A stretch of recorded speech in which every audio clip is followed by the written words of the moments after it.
जोगनेट PG महाविद्यालय online classes में आपका स्वागत है। आज हम एक नए कोशिकांग बीएससी पार्ट फर्स्ट बॉटनी में एक नया कोशिकांग लेकर के आए हैं। उस कोशिकांग का नाम है एंडोप्लाज्मिक रेटिकुलम अर्थात अंतःप्रद्रवी जालिका। इससे पहले हमने गोल्जिकाय का अध्ययन कर लिया, केंद्रक का अध्ययन कर लिया और अन्य जो कोशिकांग है उनका आगे की कक्षाओं में अध्ययन करेंगे। तो एंडोप्लाज्मिक जो रेटिकुलम है उसकी परिभाषा क्या है, कितने प्रकार की होती है, उसके क्या कार्य हैं, उसकी संरचना कैसी है, तो उन सब के बारे में आज विस्तार पूर्वक अध्ययन करेंगे। सबसे पहले हम बात करते हैं एंडोप्लाज्मिक रेटिकुलम की डिस्कवरी। डिस्कवरी का मतलब होता है यानी कि इसकी खोज किसने की थी। तो वैज्ञानिकों के अनुसार यदि देखा जाए तो इसका निश्चित कोई एक वैज्ञानिक इसकी खोजकर्ता नहीं है। जनरली इसको तीन वैज्ञानिकों के नाम आते हैं, पोर्टर, क्लाड और कुलम। पोर्टर, क्लाड और कुलम, ये तीन वैज्ञानिक थे।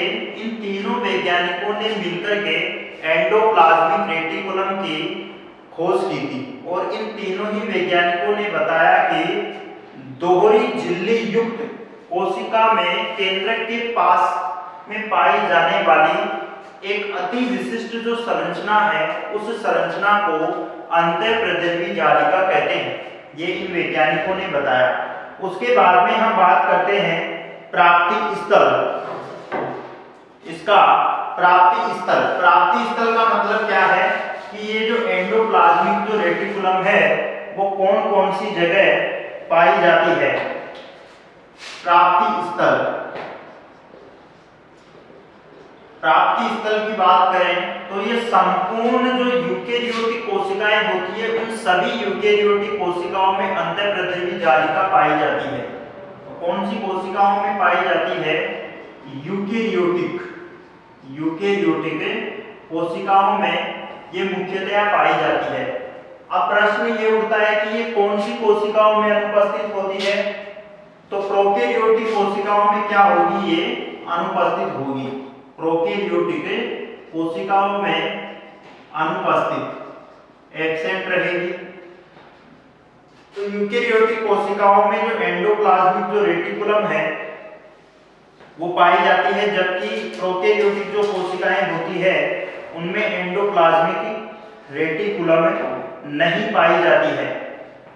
उसके बाद में हम देखते हैं कि इसकी जो संख्या है वो कितनी है, नंबर।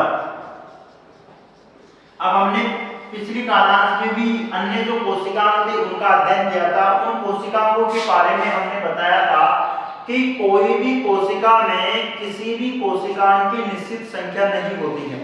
कुछ कोशिकाओं में संख्या सैकड़ों तक पाई जाती है, कुछ में एक होती है, कोई में 2, 5, 10, 20 ऐसी संख्या होती है। तो यदि हम बात करें जनरली जो एंडोप्लाज्मिक रेटिकुलम है वो प्रत्येक कोशिका में सैकड़ों तक पाई जाती है। अब सैकड़ों तक मतलब है कि इसमें 5 से लेकर के 100 तक की संख्या तक ये पाई जाती है। तो नंबर कितनी हो गई, यानी कि प्रत्येक कोशिका में एंडोप्लाज्मिक जो रेटिकुलम है, अंतःप्रद्रवी जालिका है, उसकी संख्या कितनी है? 5 से 100 तक है। उसके बाद में हम बात करते हैं इसकी शेप, यानी कि इसका आकार कैसा होता है। तो इसका जो आकार होता है वो होता है नलिकाकार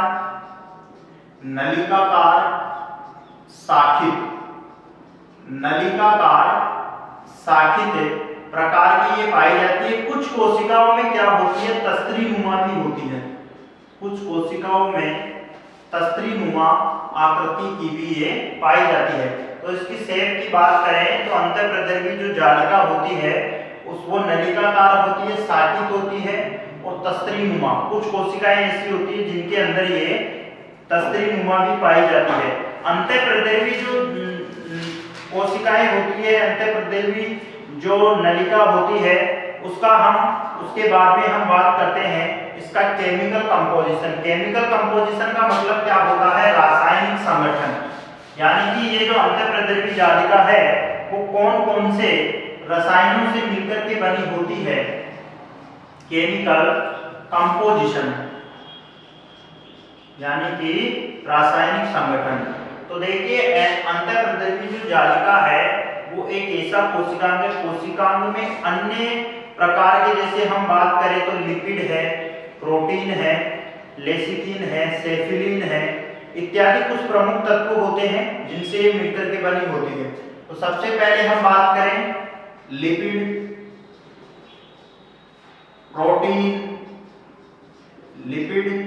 प्रोटीन, वसा, लिसिथिन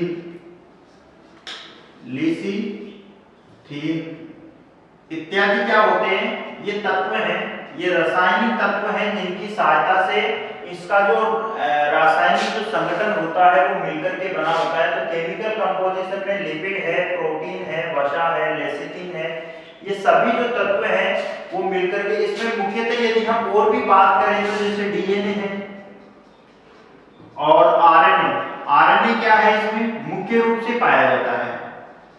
आरएनए क्या होता है, मुख्य रूप से पाया जाता है इसमें। तो इसका रासायनिक जो संगठन है वो लिपिड है, प्रोटीन है, वसा है, लिसिथिन है, डीएनए, आरएनए मुख्य रूप से पाए जाते हैं। उसके बाद में हम बात करते हैं इसकी जो संरचना है, अंतःप्रद्रवी जालिका की जो संरचना है वो कैसी होती है। तो स्ट्रक्चर की बात करते हैं।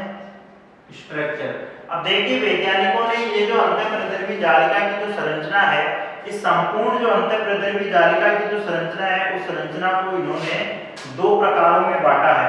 सबसे पहले यदि हम बात करें तो चिकनी अंतःप्रद्रवी जालिका स्मूथ एंडोप्लाज्मिक रेटिकुलम है। एक नंबर की जो पहली है वो है स्मूथ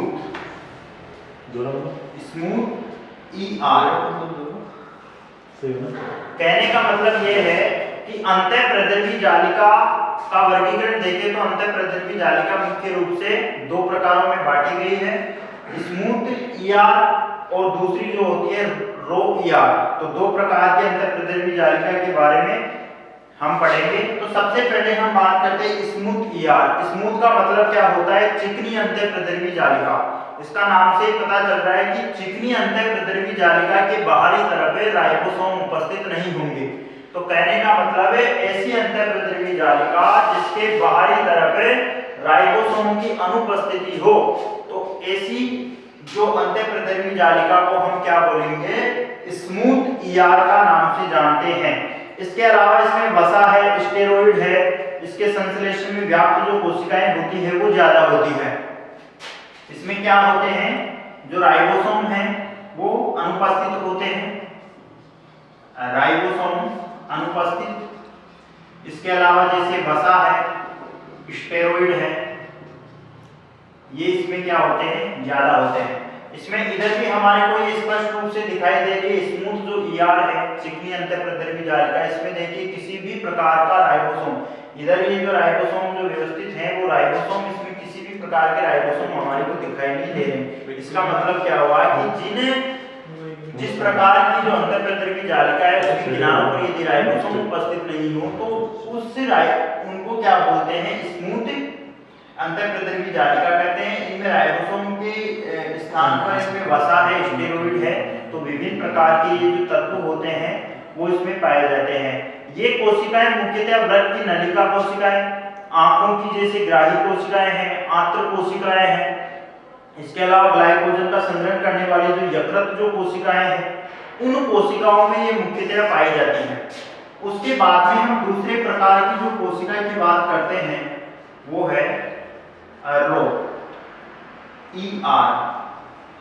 इसका मतलब क्या हुआ कि दानेदार अथवा कड़ी की, दानेदार अथवा कड़ी की है अंतःप्रद्रवी जालिका, ये दूसरे प्रकार की अंतःप्रद्रवी जालिका है। अब इसमें नाम से ही पता चल रहा है कि दानेदार, दानेदार का मतलब क्या हुआ कि ये खुरदरी प्रकार की अंतःप्रद्रवी जालिका होगी, और खुरदरी प्रकार की अंतःप्रद्रवी जालिका होगी तो इसकी ये जो ऐसा कोशिकांग होगा जिसके जो किनारे हैं, इन किनारों पर गोलाकार राइबोसोम उपस्थित होंगे।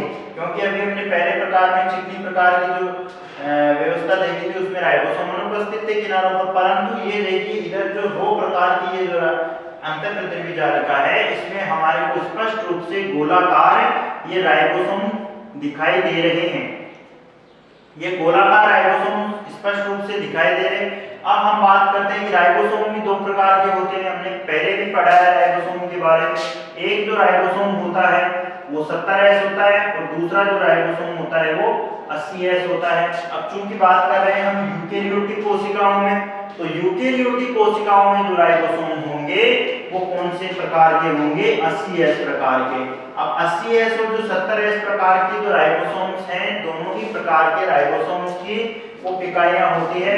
60S जो 80S राइबोसोम्स की बात करें तो 60S और 40S इसकी उप इकाइयां हैं। 70S की बात करें तो 50S और 30S ये इसकी उप इकाइयां हैं। तो जनरली ये देखते हैं कि हम जो यूकेरियोटिक प्रकार की जो कोशिकाएं हैं उनमें 80S प्रकार का जो राइबोसोम्स है वो राइबोसोम्स पाए जाते हैं।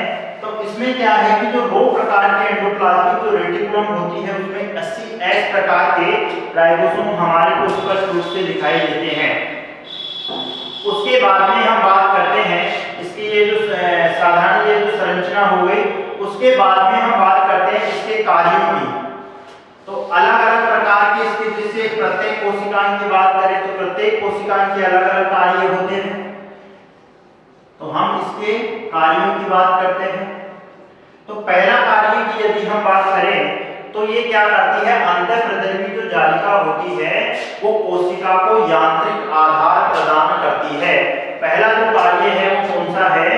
यांत्रिक आधार, यांत्रिक आधार प्रदान करना।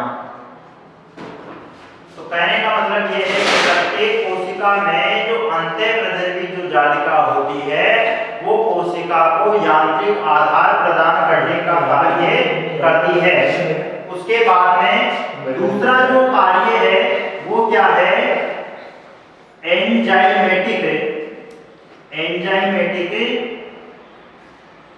क्रियाधार, एंजाइमेटिक क्रियाधार की प्रक्रिया को संपन्न करती है। कहने का मतलब ये है कि जिसने भी जो एंजाइमेटिक प्रक्रिया यानी कि ऐसी प्रक्रिया जिसमें एंजाइमों की महत्वपूर्ण भूमिका होती है, उन महत्वपूर्ण प्रक्रियाओं को संपन्न करने में किसका महत्वपूर्ण योगदान होता है? ER यानी कि एंडोप्लाज्मिक रेटिकुलम।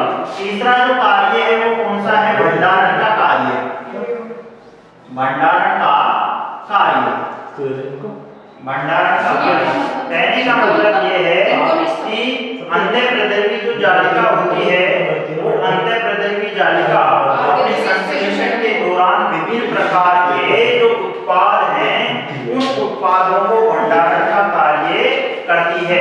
चौथा जो कार्य है वो कौन सा है? उपापचय का कार्य, उपापचय का कार्य यानी कि कोशिका में होने वाली विभिन्न प्रकार की उपापचय क्रियाएं होती है। उपापचय क्रियाओं का जो कार्य जो होता है वो किसका होता है? एंडोप्लाज्मिक रेटिकुलम का होता है।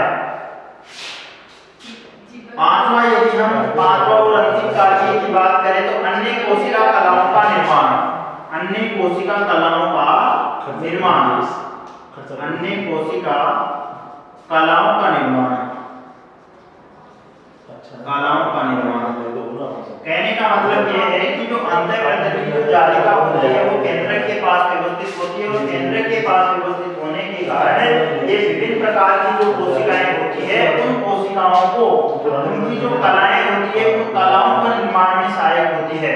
तो इस प्रकार आज हमने जो अंतःप्रद्रवी जालिका है उसके 5 कार्य पढ़े। पहला है जो यांत्रिक आधार प्रदान करेगी, दूसरा एंजाइमेटिक जो क्रियाधार है उसकी प्रक्रिया करेगी, तीसरा जो है वो भंडारण का कार्य है कोशिका में, उपापचय का कार्य, और अन्य कोशिका की जो कलाओं का जो निर्माण का जो कार्य है वो अंतःप्रद्रवी जालिका के द्वारा किया जाता है। तो इस प्रकार आज हमने अंतःप्रद्रवी जालिका की खोज, कार्य और संरचना के बारे में विस्तार पूर्वक अध्ययन कर लिया।